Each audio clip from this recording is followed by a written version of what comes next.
there really are no words to describe the report of retired Justice Arumughaswamy, which was tabled in the Tamil Nadu Assembly on Monday. Now, we know how this commission came into existence 4 years ago. Let me do a quick recap for you. Chief Minister Jayalalitha, she passed away after 2 months of hospitalization at the Apollo Hospital in Chennai, and she passed on December 5th, 2016 at around 11:30 p.m. Subsequently, O. Pannirselvam became the chief minister, and he alleged that he was forced to resign, and he did a dramatic dharma yuddham, shouting to the rooftops that the late chief minister's death was murder most foul.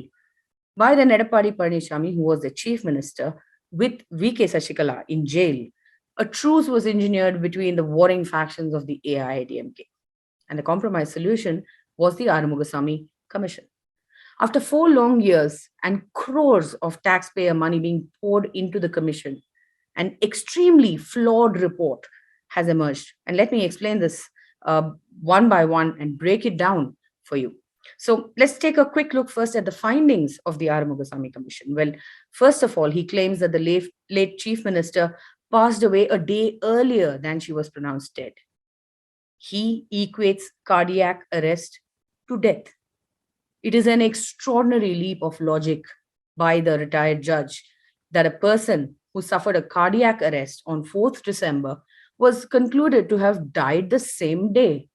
He provides zero evidence to back his bizarre claim. He also alleges a very bizarre conspiracy that V.K. Sashikala, her nephew Dr. Shivakumar, senior pulmonologist Dr. Babu Abraham of Apollo Hospital, then Health Minister C. Vijay Bhaskar, and the then Health Secretary, Dr. J. Radhakrishnan, had all come together and conspired to do away with the late Chief Minister by denying her proper treatment. This one totally belongs in the Guinness Book of World Records for perhaps being the most twisted and faulty report ever generated by a retired judge, no less.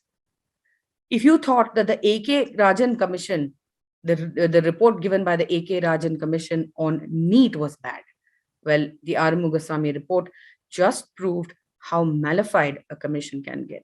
So our retired judge makes his case early on in the report by stating that the late Chief Minister M. Karunanidhi was a prescient man. He could see the future.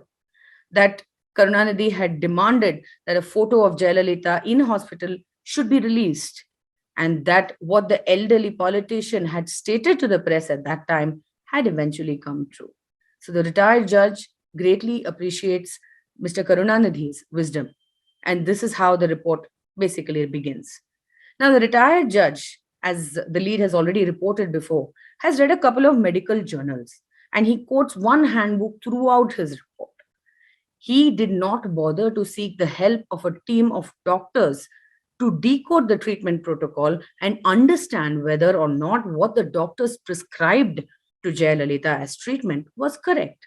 So this is something that has already been reported by the lead. It also went to the Supreme Court, and the Supreme Court agreed that he needed, medical experts' help in order to decode the treatment protocol, and that a retired judge would not be able to decode it. Instead, this retired judge insists, without any basis whatsoever, that the lack of treatment of a small vegetation in Jayalalitha's heart was the cause for her death.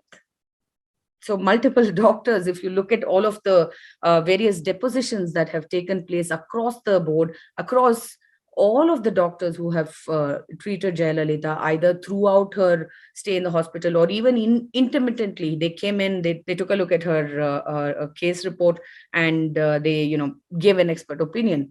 If you look at all of these depositions that took place, and I have read pretty much all of them, multiple doctors, from treating doctors in Apollo to the foreign specialists like Dr. Richard Beale and a special team from AIIMS, they have all stated that the cardiac issue was not the priority treatment.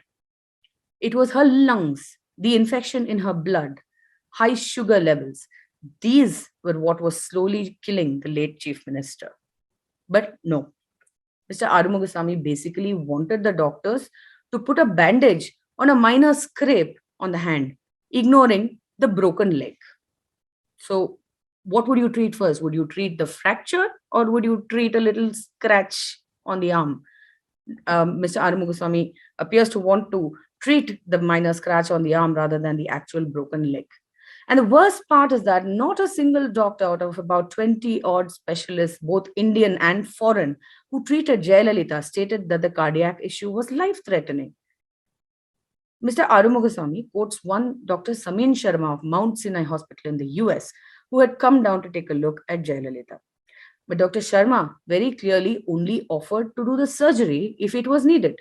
The consensus of all other doctors was that it was non essential and therefore it could be postponed to when the chief minister was in better health. Now, imagine conducting a heart operation on a patient who was struggling to breathe. What would happen to the patient? This is something that Mr. Arumughaswamy has clearly not bothered to attempt to even understand. Now, the terms of reference, let's come to this. The terms of reference of the Arumughaswamy Commission are crystal clear, and I'm going to read this out to you. The commission was constituted to inquire into the circumstances and situation leading to the hospitalization of the late Honorable Chief Minister of Tamil Nadu, Selvi J. Jayalalitha, on 22nd September 2016, and subsequent treatment provided till her unfortunate demise on 5th December 2016. This is pretty much what the commission was set up for. But Mr. Arumughaswamy has gone way past his brief. And he has done this despite the Supreme Court ordering him to stick to the terms of reference. Mr. Arumughaswamy has harassed witnesses about the controversial rift between Jayalalitha and Shashikala in 2011. He has decided on his own that Shashikala harbored vengeance in her heart against Jayalalitha. He has ignored the fact that Jayalalitha even bought a car for Shashikala's birthday in the intervening years. He has decided that O. Selvam's Dharma Yuddham was malafide. None of this is relevant to the terms of reference. So why did Arumughaswamy go into all this? I will leave it to you, the viewer, to connect the dots. The commission has consistently been accused by many witnesses of misrecording statements, getting medical jargon completely wrong, writing minutes instead of seconds in depositions when it came to CPR, reviving a person. You can't revive a person after 40 minutes. He wrote 40 minutes instead of 40 seconds. In fact, Dr. Madan Kumar of Apollo, along with other fellow doctors, had even gone to the Supreme Court against this behavior. The commission would also refuse to make changes as informed by the witnesses. And this is not just the doctors, it was everybody. Basically, everyone who appeared, who Mr. Arumughaswamy seemed to be hostile to. This shows two things. One, that Arumughaswamy and his team had no medical knowledge. And two, that there was clear hostility and malafide intentions on his part. Which leads us to confirmation bias. The report reads as if the conclusion was originally decided upon, and then Arumughaswamy searched for evidence to back it. And even this job was done shabbily. Incredibly, he has insulted the entire medical fraternity, and he appears to have a bone to pick with Dr. J. Radhakrishnan, the then health secretary. He has even derided him for being a trained veterinarian.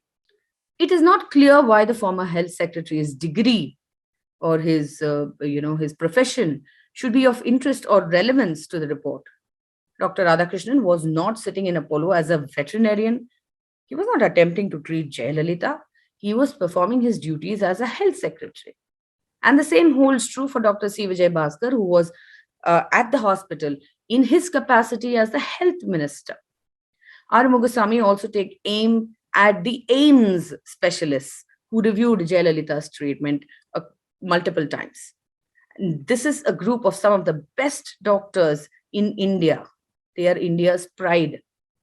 But Mr. Arumughaswamy ridicules them and shoots down all their opinions, their medical expert opinions.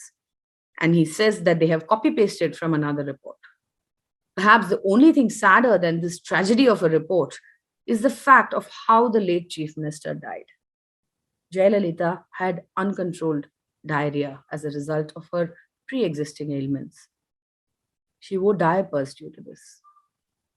and the diapers caused urinary tract infection, and this spread into her bloodstream, causing sepsis. The ailing 68-year-old was not in good enough physical health to fight this infection. She succumbed to it on December 5th, 2016, after a team of medical experts fought hard for her, and despite the prayers of millions who willed her to live. I'll say this in conclusion.